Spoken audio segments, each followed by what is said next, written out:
La fiebre compositiva me ha llevado a un punto en el que ni yo mismo lo entiendo. Es decir, nunca jamás en mi vida, ni en los mejores momentos, he compuesto con tal intensidad.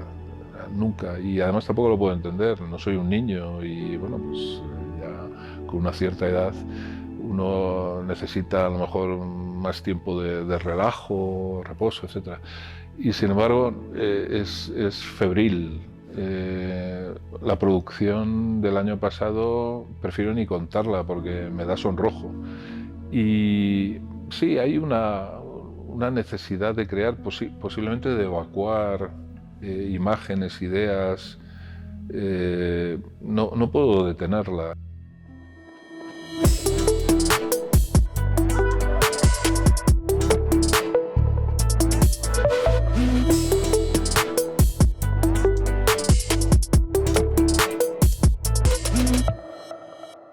Los hábitos de creación son complejos y yo reconozco que tengo un problema con la simetría. O sea, no puedo ver objetos que no estén alineados perfectamente. De hecho, parece ser que de niño montaba unos pollos importantes cuando me compraban un juguete y había algo que estaba torcido o no estaba bien alineado, ¿no? También en la propia producción creo que para mí es fundamental, ¿no? O sea, hasta que no veo que aquello ha encontrado el equilibrio y la simetría que yo necesito, no me vale, no me sirve. Los hábitos, antes era más nocturno, ahora lo soy un poco menos, ahora trabajo todo el día, por eso lo de dar clases se me hace más complicado, o sea, necesito 12 horas al día para trabajar, ¿no? Y sí que he ido reduciendo actividades para dedicarlo todo a la creación. Poco más café, tal vez, muchísimo café. La infancia, yo creo que fue una infancia normal como la de cualquier niño. Y en fin, sí recuerdo que los 9 meses de escuela, pues sí eran muy intensos, sobre todo porque a mi madre le gustaba que hiciéramos muchas cosas y justo después del colegio pues a lo mejor acababas en lo que se llamaba permanencia. Y bueno, me apunté en una de estas permanencias a hacer música con el padre Goyo y elegí el acordeón, un instrumento de tecla. Sí que recuerdo en aquel tiempo que los ejercicios que teníamos de una semana para otra sí que introducía algún pequeño cambio, pequeños elementos que alteraban lo que era la partitura, lo cual cabreaba bastante al padre Goyo. Eso era en el colegio, pero en casa no tengo tradición de músicos, pero sí que recuerdo que hubo una pieza en especial que me impactó, que era el cuarto preludio de Chopin. Y aquella progresión armónica descendente, de algún modo, no sé por qué, están casi presentes, ¿no?, en toda la música que he escrito. Y sí, recuerdo como un momento muy determinante. Y por fin llegó aquel momento en el que llevé a mi profesor de piano mi primera composición, Joaquín Parra. Magnífico profesor, por cierto, ¿no? Y claro, yo iba todo orgulloso a la clase de piano con mi pieza y recuerdo que se la enseñé al profesor, la dejó a un lado junto a las otras partituras y me dijo, vale, y ahora siéntate y vamos a ver el preludio de Bach. Y claro, yo me quedé como, bueno, desubicado, me senté con Bach, ¿no? Pero sí, fue una decepción, la primera decepción junto con el primer triunfo. Yo no aprobé la selectividad, entonces entré en arquitectura técnica y allí es donde estuve casi 2 años.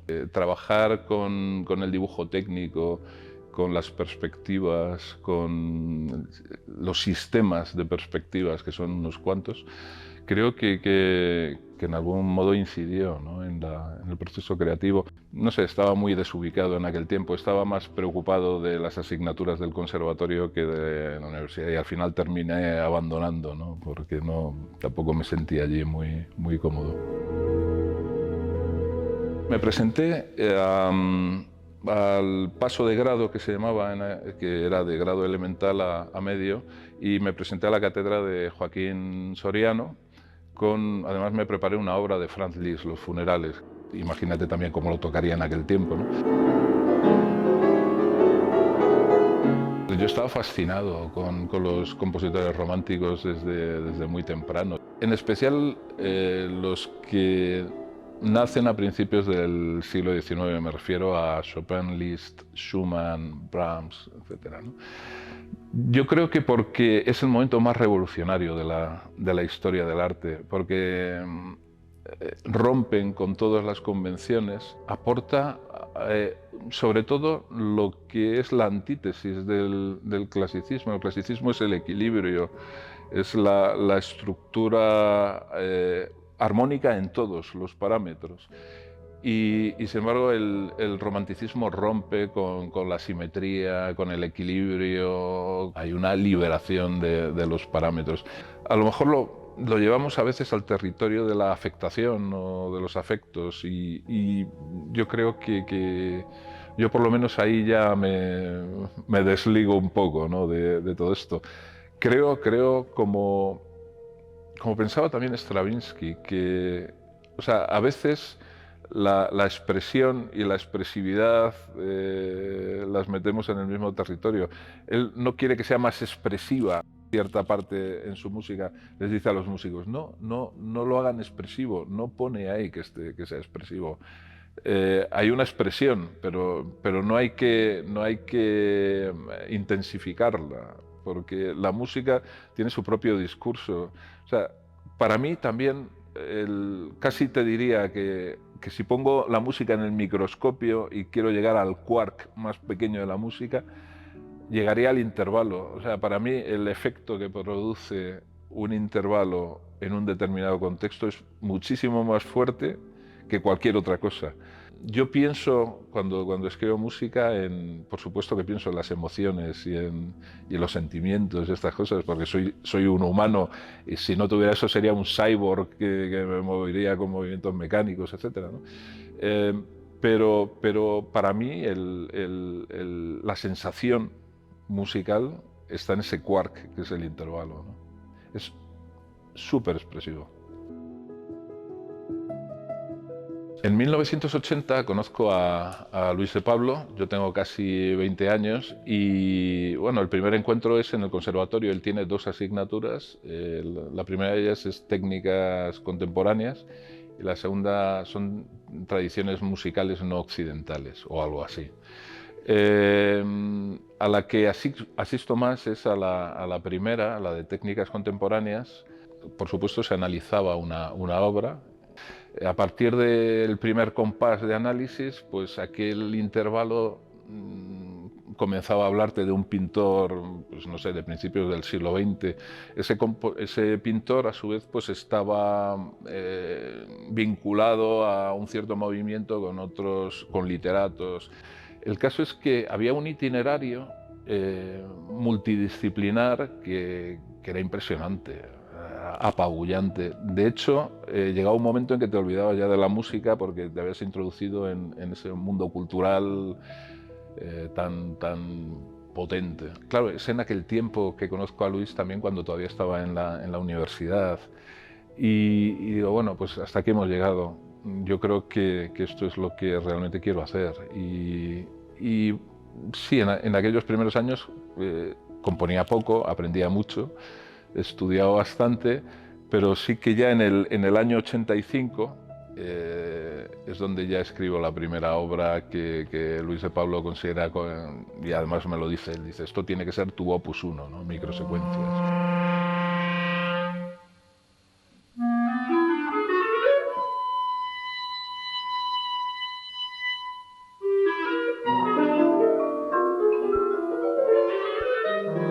Sí recuerdo el estreno en el Círculo de Bellas Artes, es donde se hace aquello real, donde además se produce la comunicación.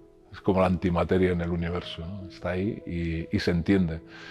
Y claro, es el momento de la verdad, donde toma cuerpo por primera vez. Es casi un milagro. En aquel curso conocí, por supuesto, a David del Puerto, que será quien me ponga en contacto con el que era su profesor desde hacía años, Paco Guerrero.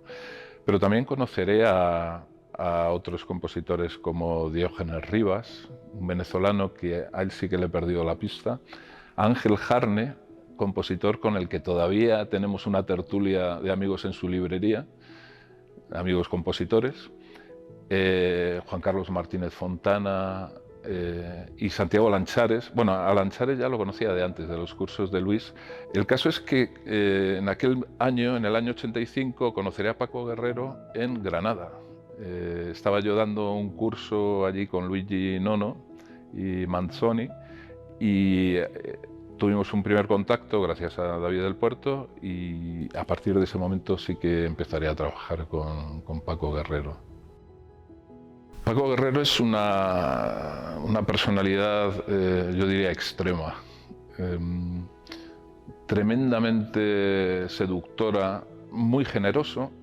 Él no cobraba por sus clases, eran en su casa donde nos reuníamos todos y bueno, pues allí se analizaba el trabajo y luego pues nos íbamos a vivir la movida madrileña, ¿no? Juntos, donde en realidad pasaba todo. El problema muchas veces con la creación es que tú no llegas a crearte un sentido crítico porque no hay nadie que lo establezca.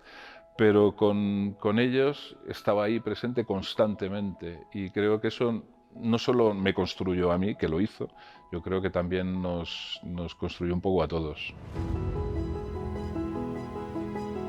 La combinatoria guerreriana es un sistema que el propio Paco fue construyendo a lo largo de los años. La combinatoria en sí misma lo que dice es que tú puedes cambiar un objeto en otro sitio y sumarlo a lo que hay en ese espacio y el otro modificarlo o sea, cambiar el orden de los factores, ¿no? Para que el resultado no sea el mismo, como en la propiedad conmutativa.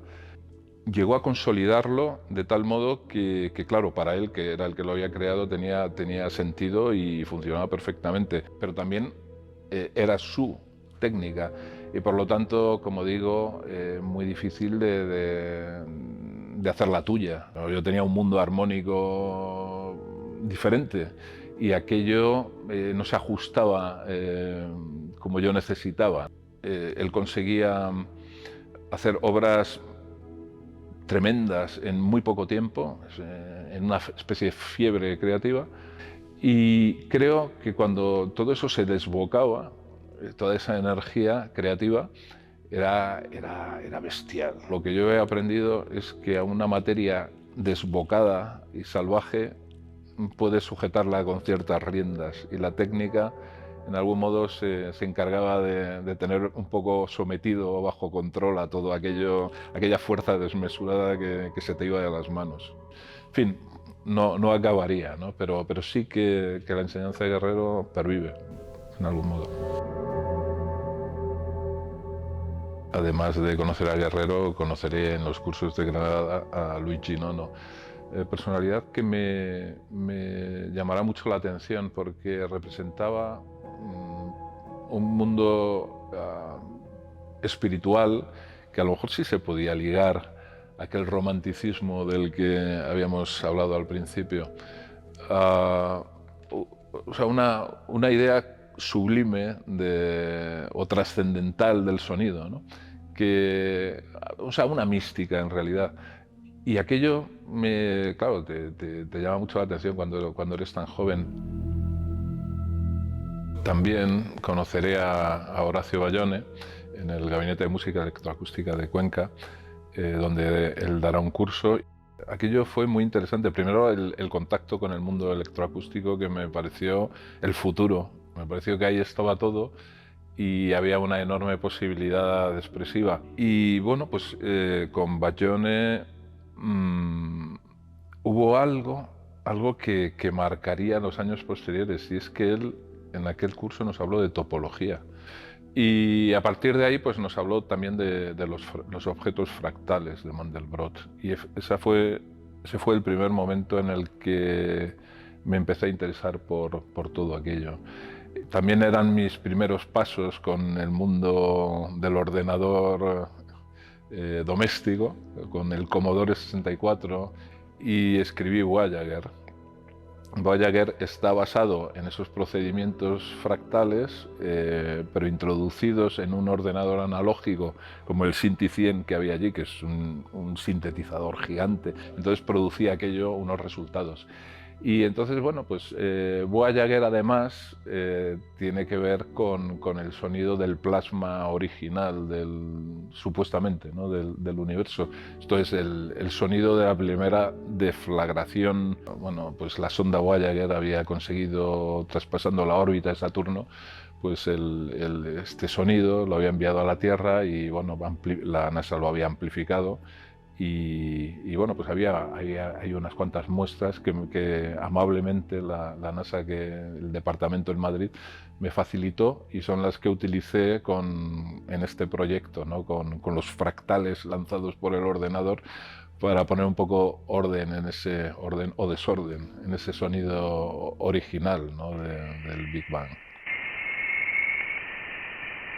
A partir de estos años, llamémosle, de formación, se empieza a consolidar por lo menos mi idea de lo que es ser compositor. Empiezo a creérmelo, de algún modo. Y sí que me presento a algún concurso. De aquellos primeros premios, los 2 premios SGAE para jóvenes compositores, gané primero con el concierto de cámara número 1, y luego al año siguiente con Más la noche. Aquello fue para mí decisivo, porque sobre todo en el aspecto económico, porque era un premio que tenía una compensación económica importante, y yo, que vivía en un pueblo perdido cerca de Pedraza, en la zona de Segovia, con mi primera mujer, pues era un recurso económico necesario para sobrevivir allí. Confirma que a lo mejor has decidido bien dedicándote a eso.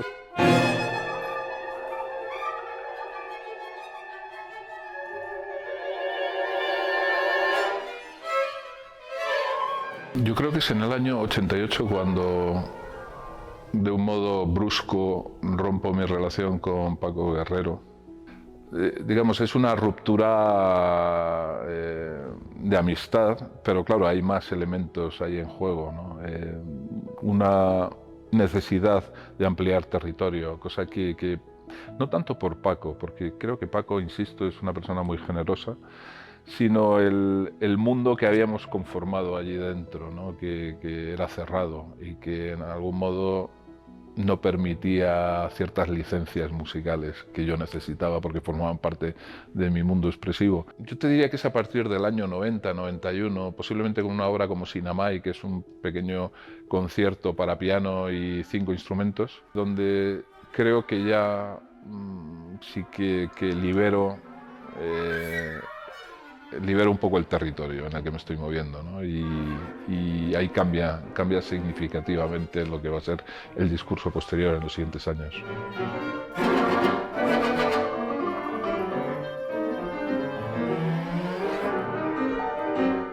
Becado por la Academia Española, iré a Roma. El año de la Academia será una especie de locura, en la cual recuerdo que tenía un encargo del Ensemble Intercontemporain que tenía que entregar a una fecha, y era imposible estar casi en el centro del imperio y no poder estar disfrutando, porque sí que veía que mis colegas todos se encerraban en su estudio y estaban trabajando todo el día, pero yo no podía. Entonces, claro, cuando fui compositor en residencia, cuando me llamó Llorens Caballero, que entonces era el gerente de la JONDE, la Joven Orquesta Nacional, para ser compositor en residencia, supuso, claro, un balón de oxígeno para mi situación económica, y no solo para eso, sino también para la creativa. Había una energía, una vitalidad. La primera versión de la primera sinfonía, que es del año 2000, la grabación de la JONDE, o sea, no hay una grabación como aquella, o sea, es brutal. Pero bueno, aquellos años del 97-98, en los que escribí algunas obras de cámara, y sobre todo El viaje imaginario, que es la obra que le dediqué a Paco Guerrero, Él murió en el año 97, recuerdo aquel año, yo estaba en Roma, me llamó mi exmujer para decirme que había muerto. Yo lo que pasa no tenía dinero para poder viajar a Madrid, ¿no? a su entierro. Pero sí me afectó. Y es una obra, al principio había hablado de las progresiones descendentes en el preludio de Chopin. Hay una idea de la progresión descendente en cuanto a glissandi, que van lentamente desplazándose y moviéndose hacia el grave, ¿no? Lo introduzco con golpes muy graves de percusiones, con combinaciones de instrumentos tuba, trombones bajos, etcétera, ¿no? Claro, te llevan hacia el golpe grave, inidentificable, porque es una suma de frecuencias de todo tipo y que conforman un sonido, una sombra, ¿no? que está ahí muy presente en esa especie de latido muy profundo.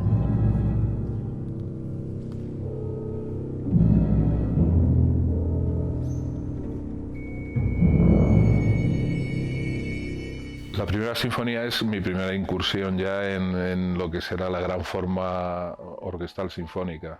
Hay una idea, la idea del laberinto, que en aquel tiempo me llamaba muchísimo la atención, ¿no? Que también es un poco la idea de la creación, ¿no? Lo de los compositores concéntricos, ¿no? Que se van aproximando hacia un mundo creativo que nunca llegan a tocar, porque en realidad no es un ideal, ¿no? Es el centro del laberinto es Platón, es lo que no puedes alcanzar nunca, ¿no?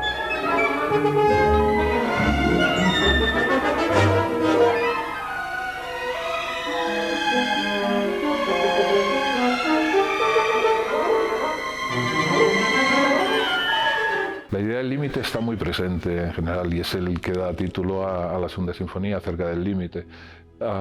Límite sí que tiene mucho que ver con el ideal romántico de lo sublime, del abismo. Es aquello que rompe la idea de la razón, aparte de lo que puede significar en un mundo instrumental, el romper los registros, el límite de cada instrumento, estar jugando en esas fronteras, que es lo que está ocurriendo un poco en esa sinfonía. Hay también ese concepto, ¿no? de que todo eso puede transmitir una idea de vértigo, o de vacío, o de lo desconocido.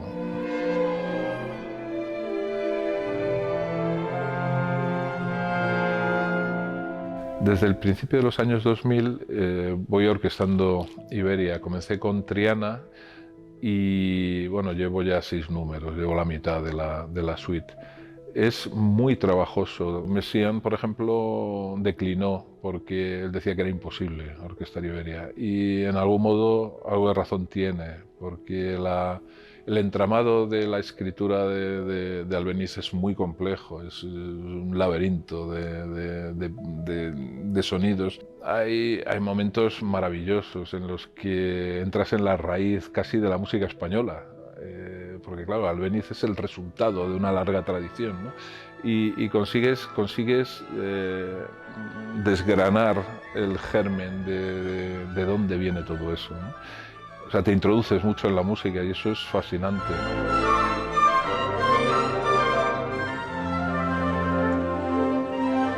Fundamos lo que llamamos Música Presente.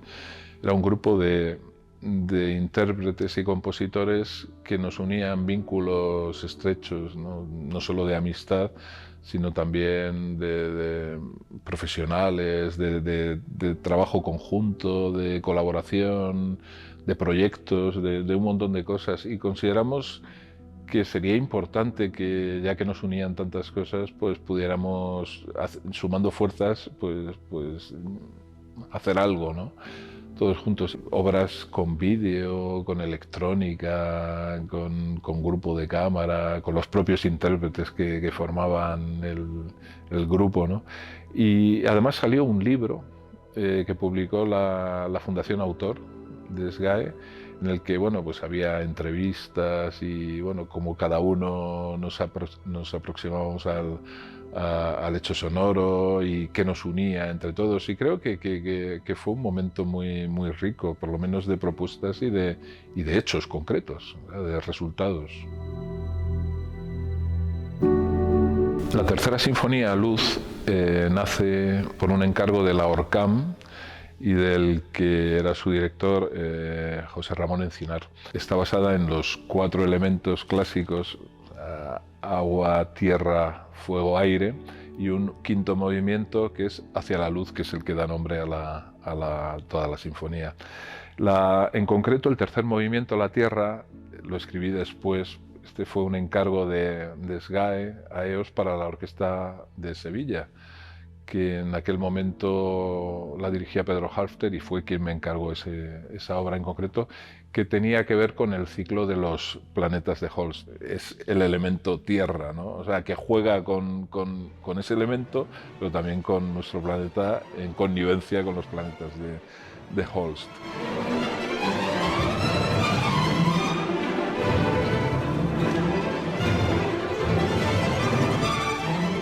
Esa sinfonía sumaba muchas cosas, demasiada proximidad también con la música, o sea, esa obra era yo era esa obra, nos confundíamos un poco, o sea, era como una segunda piel, o sea, cualquier cosa que le pasaba a mi sinfonía me pasaba a mí y me afectaba profundamente. Entonces, es cierto que por sensibilidad tomé cierta distancia con el objeto creado, pero también comenzó... Bueno, había comenzado antes a dar clases en el Conservatorio Superior de Música de Aragón, en Zaragoza, y te ocupa tanto que al final tu tiempo de creación se queda muy mermado. Entre este punto final, ¿no? con la tercera sinfonía y la enseñanza, posiblemente caí en un momento de alejamiento de la música, también por sensibilidad, como decía, ¿no? Necesitaba poner tierra por medio. Y eso es lo que hice. El hecho de que me haya alejado un poco también de la enseñanza creo que tiene que ver con la situación actual de la música. Creo que si no se enseña la música o no se le da la más mínima importancia desde los años de formación en los institutos, en las escuelas, en los colegios, no vamos a avanzar, porque si no hay un caldo, si no hay una recepción, si no hay, que tiene que ver con el público y tiene que ver con la comunicación, o sea, si no hay una formación y una enseñanza, es muy difícil que se pueda hacer nada con la música, ¿no? Veo que los jóvenes estudiantes de composición no tienen muchas opciones, porque en realidad no las hay.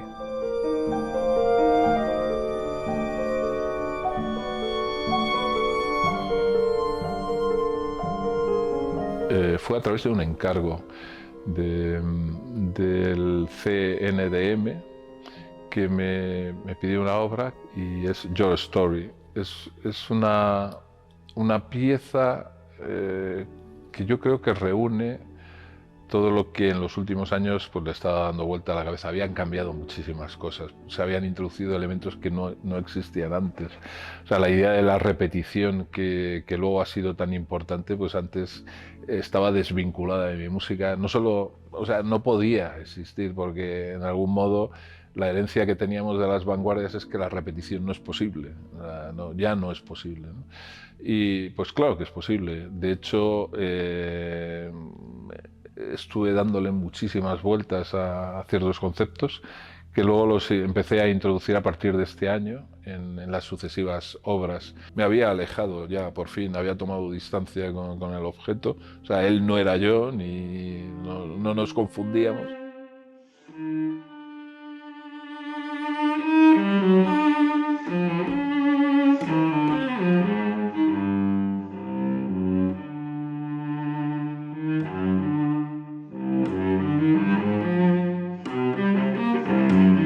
Realmente las diferentes influencias vienen de antes. Ya en las love songs el mundo del jazz se ha ido introduciendo en la armonía. ¿Cómo no puedo hablar de Bill Evans, que para mí es como Beethoven? Es enorme. O músicos como Art Tatum.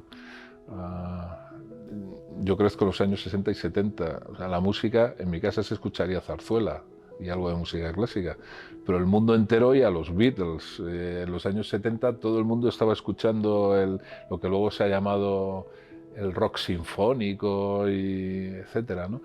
Y sí, todo lo que he considerado que está vivo, no he podido negarlo, y al final se ha hecho un espacio, ¿no?, en mi música.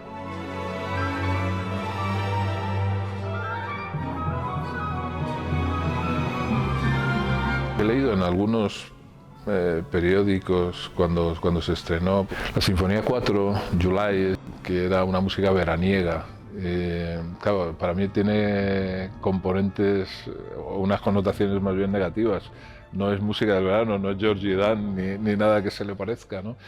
Esa sinfonía además ya se está moviendo en estos nuevos elementos, ¿no?, de lo repetitivo. O sea, solo funciona con 4 compases de 4 acordes todo el tiempo. Lo que pasa es que se va recombinando todo constantemente, ¿no?, con líneas melódicas que se entrecruzan, etcétera, pero la base es siempre la misma, inmutable. O sea, desde el principio hasta el final, no cambia, ¿no?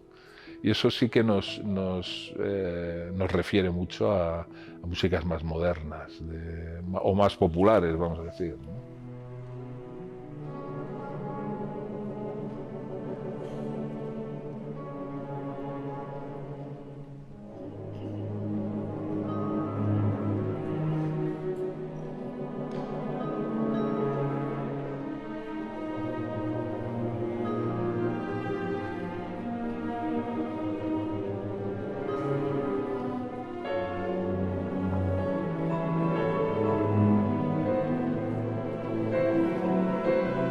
La Sinfonía 5, Naufragios, del 2020, es un encargo de la Orquesta Nacional. O sea, la estructura de la obra es clásica, son 4 movimientos que además podrían referirnos a la arquitectura de la sinfonía clásica.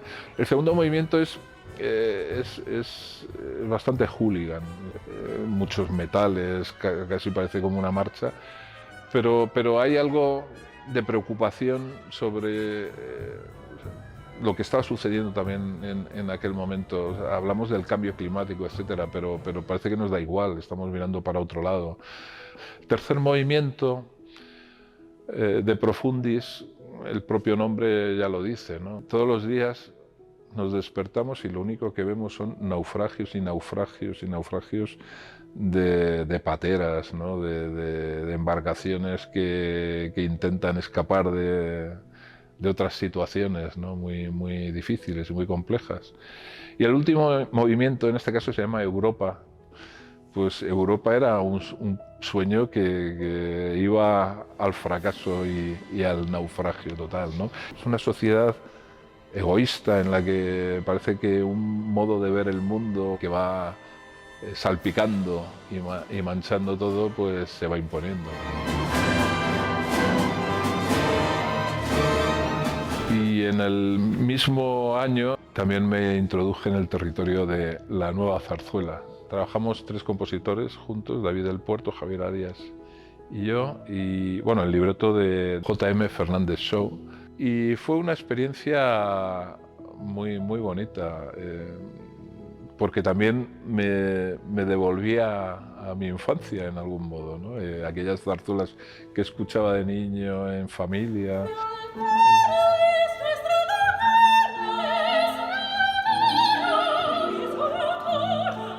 Shotis puede ser hecho rapeando. El reggaetón se introduce al final de la zarzuela, se vende en este caso, y constantemente hay referencias a lo que puede estar ocurriendo hoy en día en Lavapiés. Yo vivo allí y me asomo al balcón y claro, pues hay multitud de gente que viven a miles de kilómetros unos de otros y sin embargo están juntos haciendo sonoridades completamente nuevas. Ya hemos escrito la segunda y ya una tercera que hay que ir empezando ya también.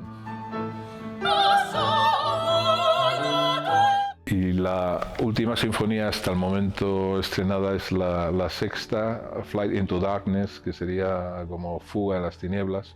Nace en el mismo momento en que se está estrenando la quinta sinfonía. Ya he empezado a escribir esta sinfonía, y justo un mes después del estreno de la quinta llegó la pandemia y nos encerró a todos. Mi mujer vive en Copenhague, entonces bueno, pues cuando nos soltaron yo ya me fui hacia Copenhague.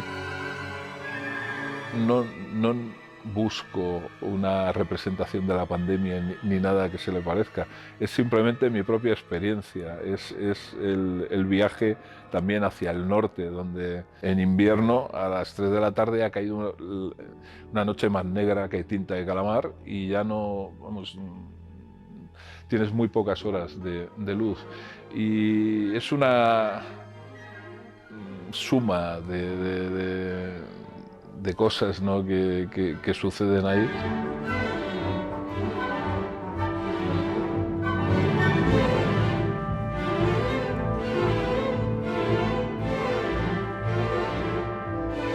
Sí que me he dado un plazo, por una cuestión biológica, digamos. O sea, yo no sé si llegaré, y si llego fenomenal, pues me parecerá maravilloso a los 70 años, ¿no?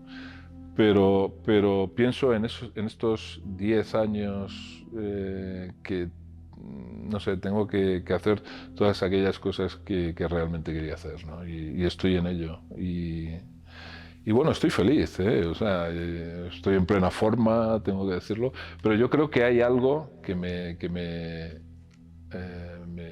empuja, ¿no?, a trabajar y a decir las cosas en un cierto periodo de tiempo.